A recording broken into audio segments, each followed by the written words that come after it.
So I welcome everyone to our exploration of the transformative power of Samantabhadra's King of Aspiration prayers. This week, the second week, we'll be focusing on verses 47 to 54, which is all about the immense benefits of reciting and practicing this prayer. And this week's image is the lotus blooming in the muddy water, a classic Buddhist image of the possibility of enlightenment in our ordinary world that is filled with suffering. As we discussed last week, the King of Aspiration prayers is considered a jewel of the Mahayana Buddhist tradition, cherished across various schools for its profound teachings on bodhicitta and the path of the bodhisattva. Originating from the Gandavyuha Sutra, which is part of the Avatamsaka Sutra, it encapsulates the aspirations of Samantabhadra, a bodhisattva who embodies practice and virtue. And it serves as a guiding light for practitioners, outlining the path to enlightenment through the cultivation of limitless compassion and altruistic intentions towards all sentient beings. It's widely practiced across many Buddhist traditions, especially in East Asia, and also the main practice during the Tibetan Monlam prayer festivals in Bodh Gaya. So to begin, I'd like to follow Dzongsar Khyentse Rinpoche's example and start by inviting us all to tune our motivations, as Rinpoche puts it. So to get a sense of what this means, let me tell the story of when I was young. I went to school in London, a Church of England school, and each day before school lunch, the headmaster would lead us all in saying grace, which was, "For what we are about to receive, may the Lord make us truly thankful." That's a standard Christian idea of grace, cultivating appreciation and gratitude. And as we now know from positive psychology and the study of happiness, if that really could be boiled down to just one thing, it really is we're going to be happy to the extent that we can be grateful and appreciate our lives. And we can contrast that with our ordinary mindset of consumer or user, where we expect to be impressed by a product or service, and if something isn't working to our liking, all the responsibility is on the person who made the product or provides the service, and there's nothing on us as the user to enjoy the experience. So no surprise that everyone is so unhappy in this consumer society. So yes, aspiration, saying grace, that is very good. And the Dharma has something even better. And we have something called the three supreme methods: good in the beginning, the middle, and the end. So there's a popular quotation from Longchenpa: begin with bodhicitta, do the main practice without concepts, conclude by dedicating the merit. These, together and complete, are the three vital supports for progressing on the path to liberation. So, tuning our motivation for a Mahayana text such as this is all about really bringing to mind and cultivating bodhicitta, the aspiration to attain enlightenment for the benefit of all beings. And the good in the middle, the good in the end, they will also be part of this prayer, and we will come to those in future weeks, right? So we'll have quite a lot to discuss when it comes to practicing without concepts. And also at the end, we shall also talk about dedication. So just a little more on bodhicitta. The idea of may I obtain supreme enlightenment to promote the good of all beings and establish them in supreme and perfect enlightenment. So we want to offer both relative and ultimate benefit to others. It is said that without ultimate benefit, without the absolute bodhicitta, just having relative aspirations can degenerate into pity and sentimentality. Rinpoche often calls this the philanthropic mindset, where we consider ourselves good and others less than ourselves. But likewise, if you have the absolute only without the relative, it can lead to nihilism and a lack of desire to engage other sentient beings for their benefit in the ordinary world. So hence I think we see in the modern world a lot of focus on engaged Buddhism, and how can we as Buddhists not just practice, but really seek to be of benefit in the relative world. So there's a teaching Rinpoche has offered called work as practice, where we can apply this motivation to anything that we do when we're working. And he suggests, as part of setting our good in the beginning, some verses from Shantideva's Bodhicharyavatara, so from chapter 3. May I be a guard for those who are protectorless, a guide for those who journey on the road. For those who wish to go across the water, may I be a boat, a raft, a bridge. May I be an isle for those who yearn for land, a lamp for those who long for light, for all those who need a resting place, a bed. For those who need a servant, may I be their slave. So maybe just take a moment to set your intention for our time together during the next hour.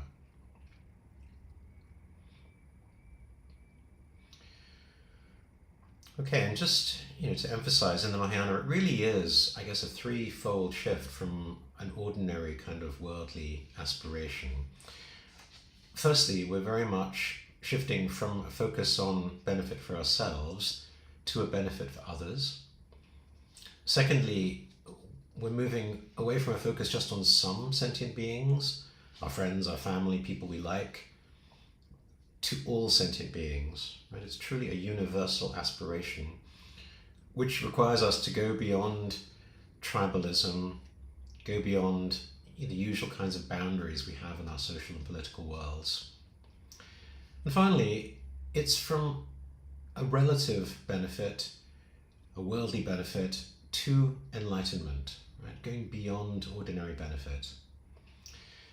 And we'll talk about this more in future weeks, but this is the difference between things like ordinary generosity and what in the Mahayana is called the paramita of generosity, the practice of the 6 paramitas. And one of the things we'll keep seeing in this prayer is that going beyond the ordinary to something that may be considered a paramita means going beyond ordinary conceivability, which is going to be a big theme this week, as in all weeks. Just in the spirit of aspiration, the idea of something infinite, which can at times seem maybe more than we can handle, I want to share a story of starfish on the beach. Strolling along the edge of the sea, a man catches sight of a young woman who appears to be engaged in a ritual dance.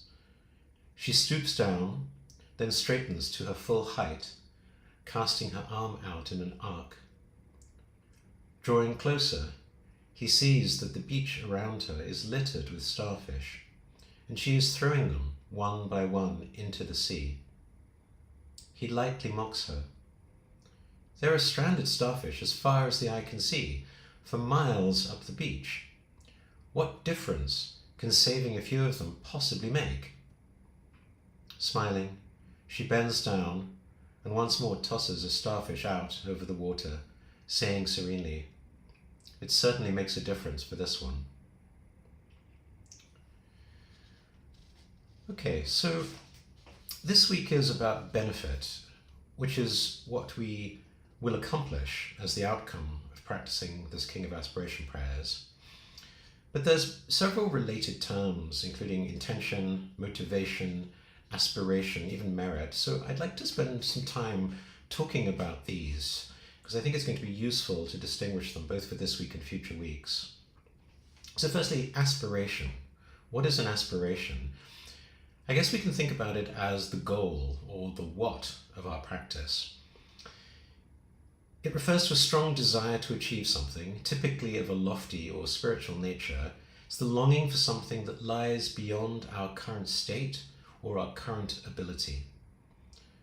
So in Buddhism, aspiration is closely associated with the development of bodhicitta, the mind of enlightenment, where we are aspiring to attain Buddhahood for the benefit of all sentient beings. This is the bedrock of the Mahayana, where we really want to assist all beings in overcoming suffering. And just as a way of making sense of this, I'm going to use the analogy of climbing a mountain. So here, aspiration or goal might be like the goal of reaching the summit. not just for the sake of personal achievement, but also to inspire others, or perhaps to raise awareness for a cause. In this analogy, the aspiration is like the desire for enlightening all beings in Buddhism, and the climber's longing to reach the top is something that's beyond their current capabilities or state.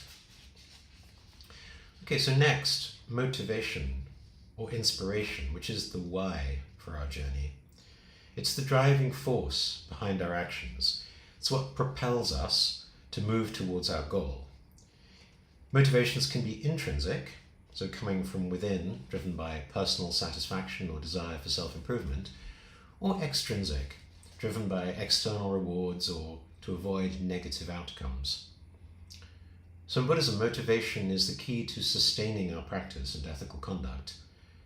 The motivation is always given great importance, with the emphasis on cultivating wholesome motivations that lead to the welfare of ourselves and others. For instance, we're encouraged to meditate not just for personal peace of mind, but as a means to develop qualities like compassion and wisdom that can benefit others. In the mountain climbing example, motivation would be the climber's driving force to embark on the challenging journey, perhaps an intrinsic desire to overcome personal limits or to experience the beauty and solitude of the mountains, or perhaps extrinsic factors like the recognition that comes from achievements, or maybe to support a charitable cause. Okay, third, intention. Right, this is the how or the approach in our day-to-day journey. Intention is defined as the purpose or attitude behind our action. It's more specific than motivation and can be seen as the immediate thought or aim that leads to our action. Intentions are shaped by both aspirations and motivations, and they play a crucial role in determining the karmic consequences of actions in Buddhism. So in Buddhism, intention is central to understanding karma. Actions are said to be morally determinative based on the intention behind them. So if an action outwardly appears beneficial, if it's motivated by selfishness or greed or delusion, it's nevertheless considered unwholesome. And this cultivation of right intention is an important part of the Noble Eightfold Path, emphasizing intentions of renunciation, goodwill, not harming others. For the mountain climber, intention would be the climber's attitude in undertaking the climb.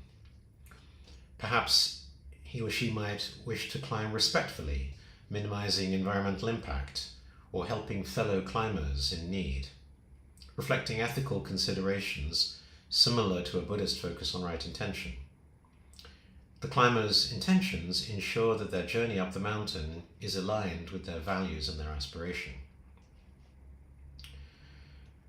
And, I will say, even as Buddhists, we should always be a little cautious and self-reflective, because one thing that's all too common, for example, is people may go to a Buddhist teaching where the aspiration is to learn, to study for the sake of enlightenment, and yet there's often a crowding to sit in the best free seats at the front, right by the teacher. So the immediate intention may not always be properly aligned with aspiration. So I think it's a good thing for us to check. So in summary, the aspiration, the what or the goal, sets our vision for our spiritual journey. In this case, focusing us on the ultimate goal of enlightening all sentient beings. The motivation or inspiration is our why, which is our fuel for our journey, which provides our day-to-day energy and reasons for engaging in our practice, whether it's meditation or ethical living or studying Dharma. It helps us overcome obstacles and sustains us through challenges. And I think as practitioners, it's very important for us to make sure that we stay inspired. And for example, in one of the questions in Rinpoche's Vancouver teachings, he said, if we're losing inspiration, sometimes the best answer might even be to take a break from our practice, if in that way we can come back refreshed and more inspired. So our intention, our how, and our approach guides our moment-to-moment choices, ensuring actions are aligned with our ethical and spiritual goals. And in each case, as Rinpoche said, you are your own master, these are things that we can take accountability for in our own path, in our own spiritual journey. And as we reflect on our journey, most of us, when we're first interested or attracted to Buddhism, there is some kind of initial energy or motivation or inspiration. And then it moves over time to a second stage where we familiarize ourselves more through practice or study, and we intentionally cultivate an aspiration, which in the Mahayana is an actual practice, hence this prayer. And then based on that, in our day-to-day action, we aim to integrate our aspiration into our intentions and our actions. So there's a progression from an initial attraction to a deep intentional practice. And this reflects both our personal journey of growth and the structured approach to the path. So, again, just to reflect on where we might be right now in our journey. Our initial attraction or motivation can be for a variety of motivations. Perhaps for some it's inner peace or understanding of life's sufferings or dealing with illness or death among friends or family, or perhaps our own impending death, or perhaps curiosity about meditation and mindfulness practices. And so this initial attraction is fueled by a form of motivation that seeks something beyond our current understanding or experience. So whether it's relief from suffering, existential answers, psychological well-being, perhaps even exploring experiences beyond the ordinary. And then as we become more familiar with the teachings and the practices, our engagement leads us to a deeper reflection on our purpose, both for our life and for our practice, and the broader implications for our actions. And in the Mahayana, we're encouraged to cultivate bodhicitta, again, the aspiration for us to attain enlightenment for the sake of all beings. And then with that clear aspiration established, we can then turn to our actions and aim to align those with our broader vision. Okay, so we've talked a bit about the what, the why, the how of the path. So let's talk a little bit about merit and benefit, which is very much this week's topic. So in Buddhism, merit, it refers to the positive energy or karmic potential generated by good deeds, virtuous actions, and practices aligned with Dharma. Meritorious actions include giving, so dana, moral conduct, shila, and meditation, bhavana, among others. And merit is seen as crucial for our spiritual progress and for achieving favorable rebirths. And it has a very significant role in traditional Buddhist countries. It's seen as internally making us happy and virtuous in our minds, externally giving rise to good circumstances such as long life, health, wealth, as well as character and abilities that we're born with. That's all seen as arising from merits we've accumulated in the past, and vice versa, if our situation is not so good, from demerits in the past. The merits and demerits we've accumulated in the past may take a while to bear fruit, and may only show up in the next life or future lives. It's stated in the Buddhist scriptures of the Pali Canon that people cannot take anything with them when they die, except for whatever merit and demerit they have accumulated, which will then affect their future. Now in Vancouver in 2024, Rinpoche told a story of a time he was giving alms to a monk in Thailand, which is a very traditional way to generate merit. So I'd like to offer a little more context for people who are not so familiar with the culture of Buddhist countries. And perhaps contrary to popular conception, merit making is done by both monastics and lay people. So the monks earn merit through mindfulness, meditation, chanting, and other rituals.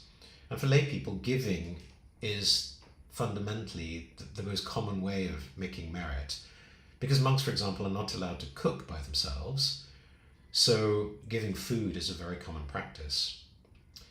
Monastics in turn practice to be a good field of merit and make merit by teaching those who give, the donors. So merit making thus creates a symbiotic relationship between the lay people and the Sangha. And the Sangha is obligated to be accessible to lay people for them to be able to make merit. And giving can be done in many ways. Some lay people offer food, others offer robes and supplies, others fund ceremonies, build monasteries, or maybe persuade a relative to ordain as a monk. Young people will often temporarily ordain as monks because they believe this will not only yield fruits of merit for themselves, but also for their parents who've allowed them to ordain. In China, Thailand, India, it used to be common to offer land or the first harvest to a monastery. And through Buddhist history, people were so intent on merit making and giving that in some societies people would even offer themselves and their families to Buddhist temples. For example, in the ancient Pagan kingdom in Burma.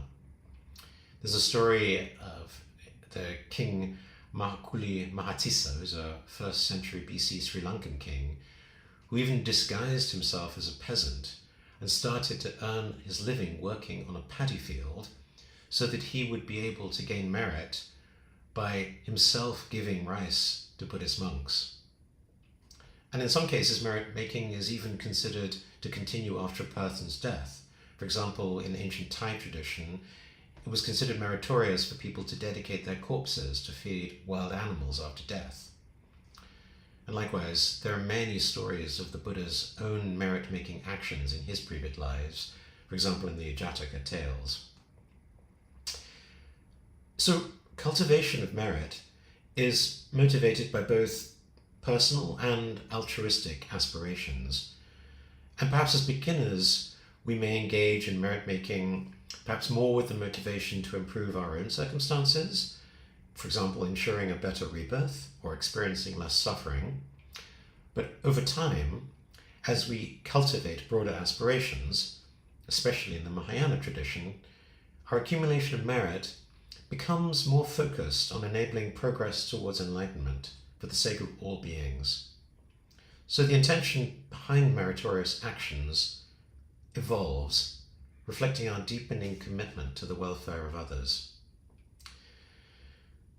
So going back to our mountain climbing example, excuse me, merit making is I would say a specifically Buddhist idea which doesn't have a direct analogy in the West, but perhaps we might consider a positive energy or recognition gained from the climb. We might think of it as assets or maybe even capital. By undertaking the climb with good intentions, by respecting nature or others along the way, the climber accumulates goodwill and respect from the community, which is like a form of merit. And this supports the climber's future endeavors, much like a Buddhist would accumulate favorable conditions for spiritual progress. And while the word assets, I think, typically connotates material things, we can also include it to have things like goodwill, reputation, networks, trust, or capital in the sense of beyond financial capital, but social capital, emotional capital, this sense of accumulated value that is supporting our future good actions. Finally, benefit is all about impact.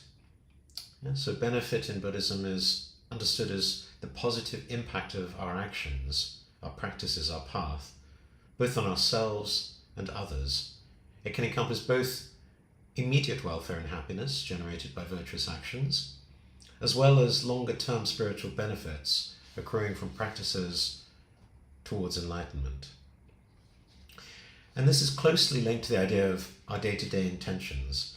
So in our intentions, we're very much invited to think of the benefit that each action will have, both for others and for ourselves.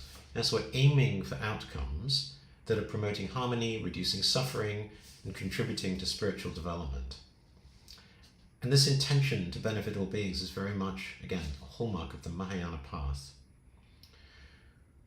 So back to the mountain climbing example, benefit here would be both the journey itself, the strength, the resilience, the personal growth about going on the journey, and then finally whatever benefit we might have by reaching the summit, especially if we are climbing, for example, for a charitable cause.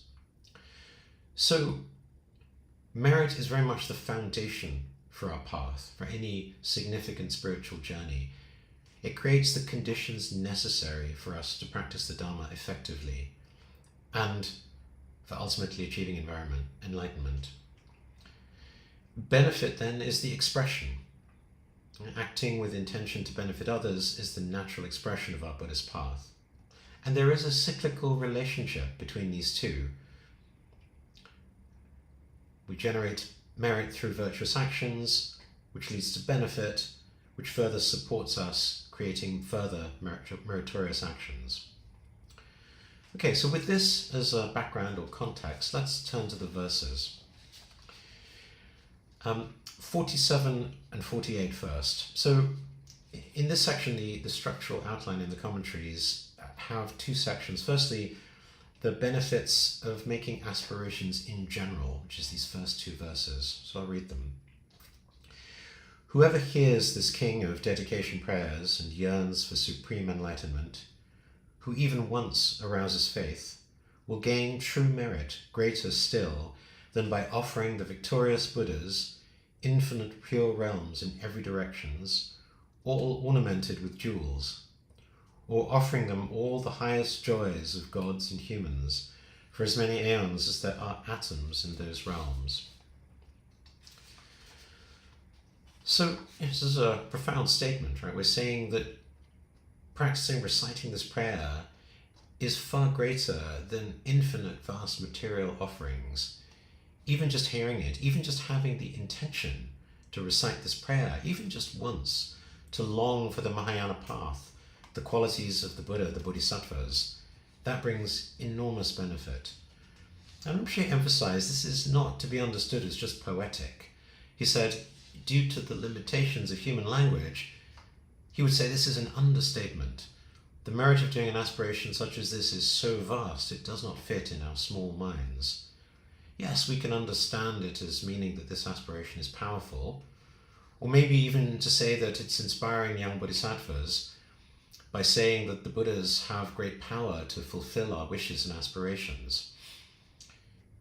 And Rinpoche said, yes, that's not the best kind of intention, but it's still good. But the best intention, he said, the best understanding, is that the contents of this aspiration are not ordinary. Right? It's based on the grandest view, the grandest motivation, the inconceivability, the vastness of bodhicitta. And so there's two different ways in which this is not ordinary. Actually, there are two different aspects of bodhicitta, the relative and the ultimate. Firstly, we're not aspiring for worldly change, just improving one's situation in the world. We're aspiring for bodhicitta, right? A non-ordinary aspiration. As Rinpoche has often said, we're all aspiring for something anyway, so this kind of shift will gradually divert our mental, emotional, physical time and energy towards the path and towards our transformation. Even just the aspiration for benefiting others rather than just ourselves, even that, I think, is quite different from our ordinary worldly way of seeing things. I mean, even the Theravada has aspirations for better rebirths, but I think many people start out wishing it just for themselves. So, and we'll talk more on this in future weeks, part of what makes the Mahayana Maha, grand, is this idea it's for all sentient beings. I think the second way in which the content of this aspiration is not ordinary is the view, right, the ultimate bodhicitta, which is inconceivable. So we'll come next week to prostration, for example, where because of this view of emptiness, we can simultaneously prostrate to all the Buddhas of past, present, and future, and thereby multiply the benefit of our action infinitely. So, for example, when we talked in the Gandharva Sutra of Sudana's journey, in Bodhisattva Maitreya's body, he saw in a single pore of his body, he could see infinite Buddha fields. And in each of these infinite Buddha fields, he saw infinite Buddhas with infinite disciples and infinite retinues. So just to emphasize, emptiness is not about nothingness or voidness. Rather, it's fullness, vastness, inconceivability. As Rinpoche said, in one lotus, it's understanding there are infinite lotuses, and within each of these, there are limitless and inconceivable numbers of Buddhas and Bodhisattvas. And the Mahayana and the Madhyamaka, it is said, because of emptiness, everything is possible. That's what allows us to simultaneously prostrate to all the Buddhas of all the times and multiply our merit. And as Rinpoche taught in Bodh Gaya last year, for those who can understand this non-dual view set out in the Avatamsaka Sutra, they don't need to go through all these details of the Buddha being born 2,500 years ago and so on. If we can understand this non-dual view, then just as the Bodhisattva Sudana could see all his activities of past, present and future in a single moment, likewise all that we do here, whether it's starting with our practice early in the morning, going through our day right to the evening, it can all be accomplished in a single moment. So although we speak about elaborations of time and space, there's no such thing as past or present or future in the ultimate sense. So there's no reason why this vast aspiration cannot be accomplished. Now, if we can really understand the emptiness and inconceivability that is the heart of this prayer, if we can transcend our ordinary understanding of space and time, we can thereby transcend the merit of all our ordinary offerings.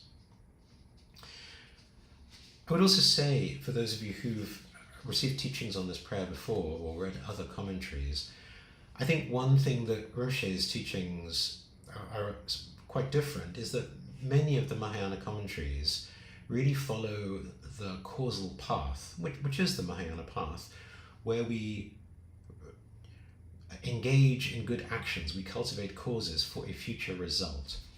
But Rinpoche much more is teaching from the Vajrayana or the Dzogchen perspective of the results path. We're already looking from the perspective of the Buddha's eye view of reality. Hence this cosmic perspective. So it's not just about engaging in training and aspiration for a future result of enlightenment. It is starting from the firm conviction that all sentient beings are already enlightened, and we just have to wake up to that reality. So just to summarize these two verses, even one moment of genuine faith is greater than vast material offerings. Why is this? Because of the intention behind our aspirations, our heartfelt wish for the ultimate well-being of all beings touches the very heart of the Mahayana aspiration. It aligns with our deepest boundless compassion and wisdom and catalyzes the profound transformation within us and in the world around us. And when we think of helping or benefiting others, Dharma is the highest offering. So while traditional Buddhist practices include making many kinds of material offerings, symbolizing generosity or renunciation, the teachings emphasize the highest offering is that of the Dharma. In other words, actions that cultivate wisdom, compassion, and aspiration for enlightenment are those that carry the greatest merit. Because although material offerings help us reduce attachment, express devotion, and practically help other beings, these aspirations, like this prayer, directly transforms our mind, aligning it with the altruistic intention that is essential for Buddhahood. So again, let us reflect on our own aspirations. When we're reciting this prayer, it's not merely reciting words. We're cultivating a boundless field of merit within our own hearts. And it's not just to accelerate our own path to enlightenment, but sows the seeds of potential for awakening in countless other beings. Okay, so verse 49. Now actually the next few verses from 49 to 53 in the outline talks about the 13 benefits in detail. And this verse, verse 49, has the first 3 of those benefits. So let me read the verse. Whoever truly makes this aspiration to good actions will never again be born in the lower realms. They will be free from harmful companions and soon behold the Buddha of boundless light. So Rinpoche gave some commentary on each of these. Interestingly, when he was teaching this in Taiwan in 2016, he said, if you aspire according to this prayer, it guarantees you will abandon all the lower realms.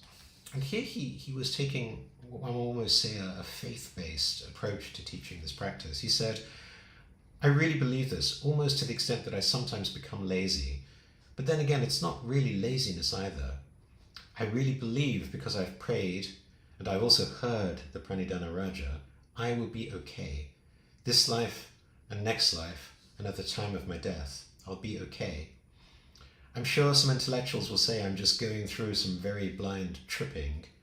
Even so, I will die much more peacefully than them. And trusting this is a blessing of the Buddha. If you're a follower of Mahayana Buddhism and you're a regular visitor to Mount Omeshan, for instance, you should also feel happy. And Umeshan or Emeshan is Mount Eme, which is near Chengdu in China, which is the highest of the 4 sacred Buddhist mountains of China, which is traditionally regarded as the Bodhimanda, or place of enlightenment of Samantabhadra. So here Rinpoche was pushing, I guess unusually for us, as blind faith as perhaps even being more useful than rational skepticism. Because if one can spend one's life in rational skepticism, one may never actually engage in the practice. It can actually block us from cultivating merit.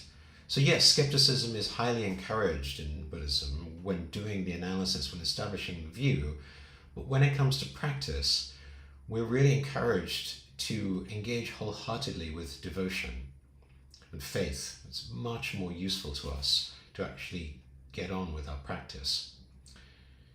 Yeah, and for all of us, establishing and refining our view is also going to take us a while. It may take many years. So much better to start our practice with an imperfect view rather than to spend many years refining our intellectual understanding and not getting down to practice. It's also said in the commentaries that this first benefit also speaks to how this prayer gives freedom from being reborn in lower realms. And so traditionally, especially in Tibet, when somebody dies, one of the first things that is done is to recite this aspiration prayer to prevent them from lower rebirths. Right? So that's also a practice you can do for deceased people in your life. This is a great prayer to practice. Okay, the second part of this verse, the second benefit, and here Rinpoche is saying, talking about bad friends, this doesn't necessarily mean somebody who distracts you by taking you to the movies or things like that. Rather, it's someone who derails you from having interest and devotion towards this view of emptiness. Someone who makes you lack confidence in concepts such as in one lotus flower there are 25 lotuses containing infinite Buddhas and Bodhisattvas. Right? In other words, it's having friends who derail your interest or devotion or willingness to practice Dharma. And the reason why others may be non-virtuous is because they don't have this kind of aspiration. And our aspiration is big. Once you have this kind of attitude, you automatically abandon sort of small-minded or petty-minded non-virtuous friends. Okay, the third part of the verse is about Amitabha. Rinpoche said there's many different ways we can think about Amitabha Buddha. And generally, for example, in the Sukhavati prayer written by Raga Asa, we say that Amitabha is red in color, he resides in the western direction. But actually, if you think about his name, the Buddha of limitless light. This is talking about the inconceivable nature, once again, the heart of this prayer. So just remembering his name, his form, his color, through that aspiration we can accomplish our wishes. So this verse 49 in summary is not just about avoiding harm, it's about transformation. By distancing ourselves from harmful associations and inclinations, we open our hearts to the influence of the enlightened intention of all the Buddhas, symbolized here by Amitabha Buddha. And the vision of Amitabha is not just a visual encounter, it actually represents the awakening of our inherent Buddha nature, the first experience where we are touched by that on the path, illuminating our path with compassion and with wisdom. Okay, verse 50. So this is benefits 4 to 7. We read the verse. They will acquire all kinds of benefits and live in happiness. Even in this present life, all will go well, and before long, they will become just like Samantabhadra. So here the benefits. Number 4 is gaining beneficial factors. Number 5, not explicit in the verse, is having good health. Number 6 is having good fortune in this life, which is all about having good conditions so we can better benefit others and do our practice. And number 7 is we shall all become like Samantabhadra. So here Rinpoche said, all other prayers, according to the Pranidhana Raja, are considered relative prayers. For example, even in Buddhism, there are many prayers for long life, but these are considered conventional or subjective. What is long? 1 minute could be long. And is long even good? Would it even benefit us to benefit 1,000 years or 10,000 years? Right? Likewise, we might pray for prosperity or success. And as he said, you can still do these prayers. There's nothing wrong with them. But if you forget the ultimate aspiration to enlighten all beings, these relative aspirations alone will not lead you anywhere. They're not bodhicitta. And our aim as Buddhists is to get out of samsara, not just to improve our status in the relative materialistic world. So he also talked about how for a prayer to work, we need to be able to trust that there is some kind of basis or foundation for the prayer. So he talked also that when we say a perfect aspiration, it means it has to yield or generate a perfect result. And this is considered in Mahayana to be the only aspiration that will give a perfect fruition or result. The idea of may I be free from ignorance, may I free all beings from ignorance, that is worthy because it is achievable, right? Much more than long life or wealth. Rinpoche said, may all beings be enlightened, very much achievable. Saying may they all become Buddhist, that's not necessarily achievable, not necessarily even a good thing. So why do we say there is a foundation for this? What is our reason for believing in this aspiration? And the reason that we have confidence in bodhicitta is because ignorance and defilements are not our true nature. Right? Here we're talking about Buddha nature. So we don't spend a lot of time on that in this prayer, but in other Mahayana texts, such as the Uttara Tantra, a lot of time is spent establishing the basis, the understanding of Buddha nature. And there's, 3 ways we can approach this. First is just having faith and devotion in the Buddha, the 3 jewels, devotion to the teacher. So even if we may not fully understand it, just having that faith and devotion is already a useful foundation for us. Secondly, we can study the Mahayana texts, the Madhyamika, the Uttara Tantra, to give us confidence in emptiness and Buddha nature as the basis. And thirdly, as we begin to practice, we can start to get confidence based on our own experience. We can start to realize we are not angry or jealous all of the time. Right? There are times when our awareness is clear, when our aspiration is positive. Right? So we realize that our negative emotions, our defilements, are not our true nature. They're like dirt on top of a window. Right? The window itself is clean. So just getting really clear then that we have a window that is clean. The window can be cleaned. Now that's the confidence that allows us to aspire, not just for our own enlightenment, for the enlightenment of all beings. Another aspect Rinpoche touched on here is non-duality, right? Saying again, we might think, may all beings be enlightened. That feels like it's going to take many, many aeons, forever. And what do we mean by all? So here he said, let's not forget the Mahayana interpretation. So back to the Gandavyuha Sutra, and the journey of Sudana, when he met, for example, Indriyashvaya, the 8-year-old boy, who gave him a teaching on numbers. And as Rinpoche said, after going through all of these numbers, he asks, what is the meaning of one? 1, 100, 1,000, 100,000. There is no difference. They're all illusory, they're all relative, all imputed by habitual patterns. As Rinpoche said, you really need to know this element. So for a Mahayana student then, aspiring may all become awakened or enlightened is much more doable than may there be world peace. As he said, world peace, very much not so easy, but everyone becoming enlightened, very possible, easy.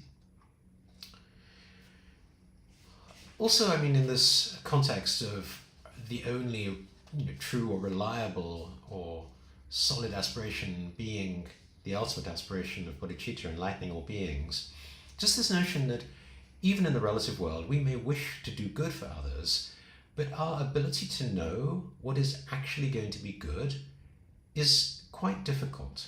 Right? We may do something with good intentions, but it may have bad outcomes. Right?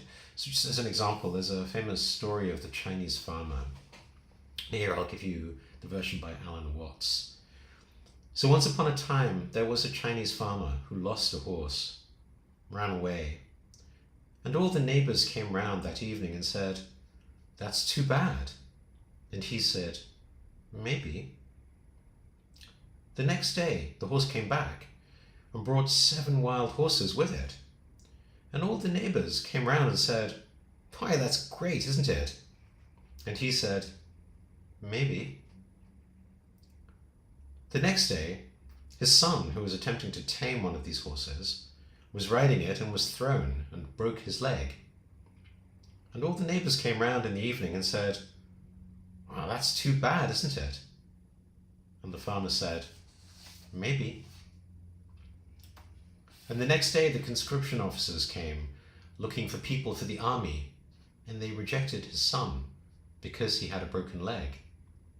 And all the neighbors came round in the evening and said, "Isn't that wonderful?" And he said, "Maybe." So the whole process of nature is an integrated process of immense complexity. It's really impossible to tell whether anything that happens in it is good or bad, because you never know what will be the consequences. You never know what's going to be good fortune or misfortune. Yeah, so as Rinpoche said, we should always aspire as Manjushri or Samantabhadra, acknowledging that only they fully understand the function of cause, condition, effect. So once again, the fourth point, wishing for good things. Here we consider good things are things that support our Dharma practice and the practice of others, and the path to enlightenment. So, things like encountering a qualified teacher, encountering virtuous friends who have devotion and interest in the teachings. Yeah, in Vajrayana Buddhism, it's traditionally known as the 18 freedoms and advantages that, for example, if we do ninja practice, right at the beginning we contemplate how we have a precious human birth, and there the preciousness of a human birth is considered in terms of these 18 freedoms and advantages. And so again, good things are what is conducive to our study and practice of Dharma. And that can also be outer things such as health and wealth. It's difficult to practice Dharma if we don't have the right outer conditions. And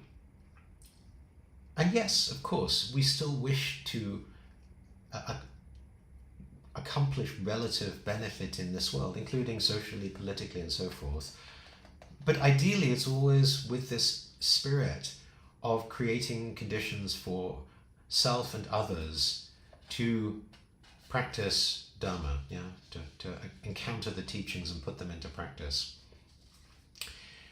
And here also, we'll typically start with more relative understanding of what it is to do good and what creates merit, and progress as we understand emptiness more deeply from ordinary generosity to parameters of generosity. And we'll see this in more detail with next week's teachings on the first 12 verses, where we're talking about foundations. And again, foundations to practice this prayer as a whole, to be able to cultivate the aspiration, but in particular, as we proceed in this prayer, it will increasingly delve into inconceivability, emptiness, non-duality. And for us to really understand that, to put that into practice, that really requires vast merit.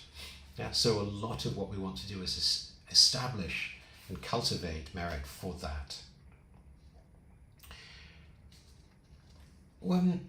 So Rinpoche also commented on living well. He said, why do we consider that we live well? Well, because we have a grand vision. A little bit of a scratch here, a little bit of something broken or dented there, it won't bother us anymore. Our grand vision, grand view, grand plan, a little failure here or there means nothing. So we sleep well, we live well. Whereas if we're thinking just of limited worldly things, we have so much to worry about. And as he said, we all know we've done quite a lot of this worrying business, and it's not going to end. So, a summary of verse 50, it's really bringing our attention to the here and now, promising happiness and cultivation of bodhisattva qualities within our current existence. And this immediate transformation is crucial. As we embody compassion, wisdom, and the other bodhisattva qualities, our lives also become a beacon of hope and guidance for others. Our happiness becomes increasingly intertwined with the happiness of all beings, demonstrating that enlightenment is not just a distant goal, but a present reality that we can cultivate through our aspirations and actions. Okay, so 51. And this is the 8th of the 13 benefits. All negative acts, even the 5 of immediate retribution, whatever they have committed in the grip of ignorance, will soon be completely purified if they recite this aspiration to good actions. Right, so traditionally these 5 acts of immediate retribution of killing one's father, killing one's mother, killing an arhat, maliciously drawing blood from the body of a tathagata, or creating a schism in the sangha. And these are traditionally in Buddhism considered the most severe of negative deeds. But here the verse is saying that all karmic defilements will be purified, including these. Right, this is normally considered extremely difficult, something that can only be accomplished through the antidote of applying non-dual wisdom. But here we're saying, just through reciting this prayer, it is possible. And Rinpoche taught, this is because karma is fundamentally a mental phenomenon. As Buddha said, everything is cause and condition, and of all the causes and conditions, motivation is the most powerful. So generating a grand aspiration can immediately manipulate the past, present, and future karma. So transforming our mind is about transforming karma. So this verse really offers us profound hope. No matter what the weight of our past actions, sincere aspirations can cleanse the slate. Right? This really underscores the transformative power of intention and aspiration. So although our karma is shaped by countless past actions, we can transform it through the genuine wish for enlightenment for ourselves and all beings. And this purification is not just erasing the past, but it's a deep transformation, turning our past into a fertile ground for the blossoming of our Buddha nature. Okay, verse 52. So this has benefits numbers 9 through 12. They will possess perfect wisdom, beauty, and excellent science, be born in a good family and with a radiant appearance, Demons and heretics will never harm them, and all three worlds will honor them with offerings. So, on wisdom, Rinpoche said, you can understand wisdom as the ability to discern what is good and bad, what is to be adopted, what is to be abandoned, what is Dharma, what is not Dharma, and so forth. Of course, wisdom in Mahayana also includes knowing the non-self of the person and of all phenomena, so non-duality. Therefore, the attitude or way of thinking that contradicts dualistic clinging. But here we can also understand it as the exhaustion of the ordinary mind and mental events. And not a state of being completely empty or void, but rather luminosity or clarity. So it's the union of clarity and luminosity, or clarity and emptiness. And as an ordinary practitioner, Rinpoche said, the best method to actualize this kind of wisdom is aspiration. And through reciting this prayer, one of the most supreme accomplishments is indeed wisdom, which is one of the most supreme skills for us, skillful means, paramitas, to benefit other beings. And again, as we've said, we may, if we're dualistic, if we don't have wisdom, we may feel discouraged, right? We may think we can only benefit a handful of beings. And even if we're only trying to benefit one or a couple of beings, when things don't go as planned, or when people don't appreciate our efforts, we may get discouraged. As young bodhisattvas, we may get weary, fatigued. And so, here in this prayer, the bodhisattva's aspiration is to keep aspiring, to keep practicing, as long as there are sentient beings up to the utmost infinite limits of the universe. During the questions and answers in Vancouver, Rinpoche said a couple of times to questions about disappointment. He said the best antidote for disappointment is having an infinite aspiration. So very much cultivating this wisdom of non-duality, inconceivability, vastness, which we're going to come back to in future weeks. And in this sphere or context of wisdom, there is no difference between benefiting one being or an infinity of beings. So as we'll talk about more in future weeks, it's shifting from a focus just on a limited goal to a path, right, where every moment of our journey is infused with this. Right? Or for those of you who know the idea of finite and infinite games, right, it's about thinking of our life not as some kind of finite game with a finite goal, but really an infinite game. And we'll talk more about that. Right, this verse also talks about radiant appearance. Right, the skillful means to manifest different bodies, attributes, caste, clan, colors, attributes, signs. Right, so this could include mundane things like fame or prosperity or relationships, which can indeed be accomplished also through mundane and mediocre aspirations. But in this case, the bodhisattva aspires for these things, not for these mundane reasons, but because of his or her desire to benefit beings. Right? A bodhisattva uses different colors, different shapes, different forms to better inspire beings, to reach them, to teach the Dharma. So again, our aspiration for improving our relative conditions is not for ourselves, but so that we can better study, practice, share, teach the Dharma.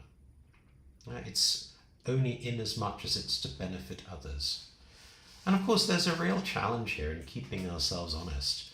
Now, some of you may have followed recently what happened with the whole crypto implosion of FTX and Sam Bankman-Fried, right? The whole effective altruism movement, where they have an idea that you can earn to give, right? And I think sometimes people may think of their own lives that way. Let me cultivate wealth, good conditions now, so that I can better give it away in the future.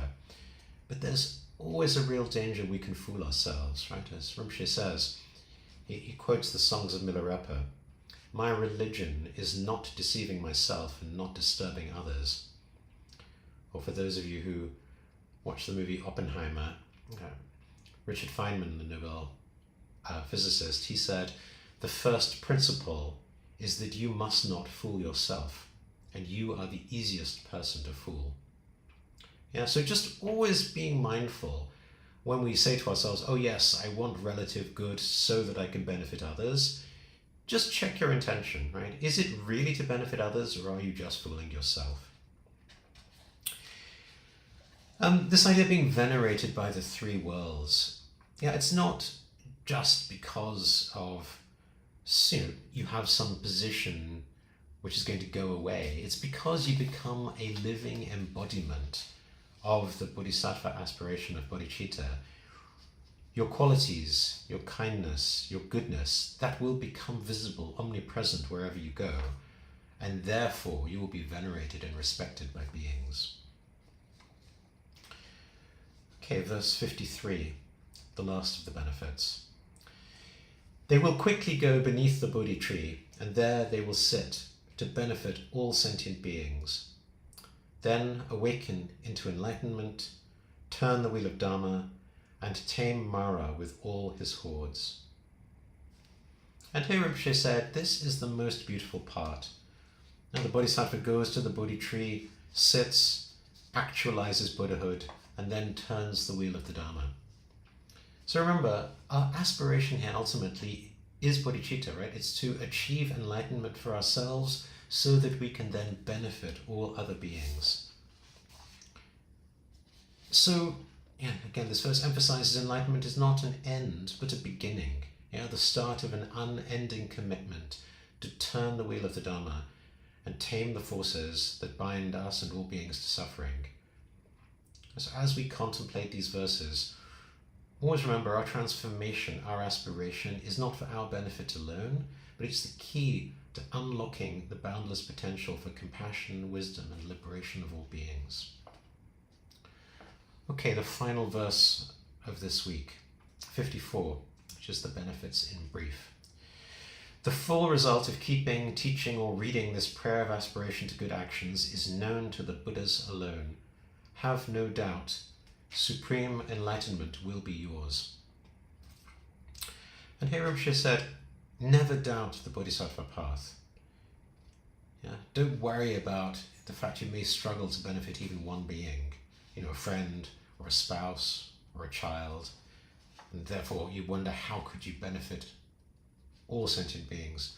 Don't worry, because just carrying this text, right, just flipping through the text without really much concentration, just that, the merit is infinite. As Rinpoche said, do not doubt these words, because we're talking about a mental act based on a vast aspiration. So this verse offers us a profound assurance. By keeping, teaching, even reading this aspiration, we align ourselves with a path that is known and blessed by the Buddhas. It's not just an encouraging sentiment, it's a testament to the power of aspiration.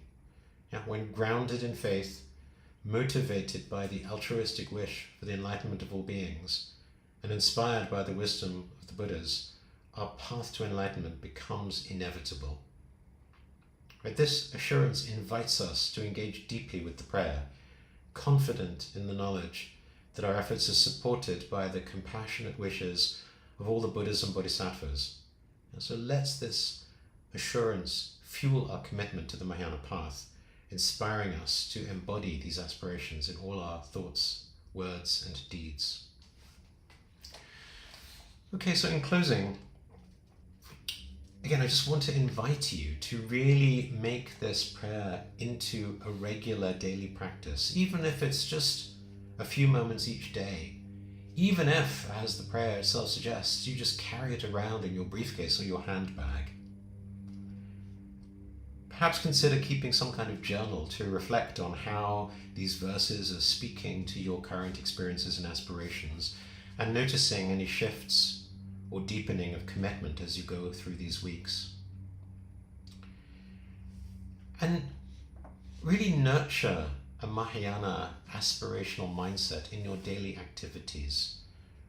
Right? See the opportunity for living these verses in day-to-day action.